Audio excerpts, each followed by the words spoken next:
రమణ మహర్షి యొక్క పరమ ప్రధానమైన సందేశము ఒక్కటే.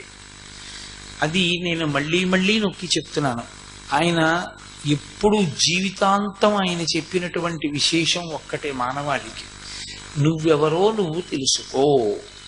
సూర్య నాగమ్మ గారు తన లేఖల్లో ఒక మాట రాశారు.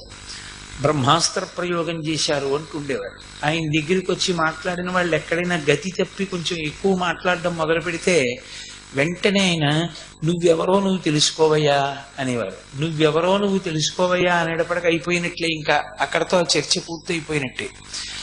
అది బ్రహ్మాస్త్రం. నువ్వెవరో నువ్వు తెలుసుకో అన్నప్పుడు ఆయన ప్రశ్న వేసి విడిచిపెట్టలేదు. గణపతి మునికి చెప్పారు, ఇతరులకు చెప్పారు, అనేక పర్యాయములు అనేక మందికి చెప్పారు. ఆ తెలుసుకోవడానికి మార్గం ఎలా ఉంటుంది అన్నదాన్ని కూడా ఆయన చెప్పారు. ఆయన తరచుగా చెప్పినది ఒక్కటే: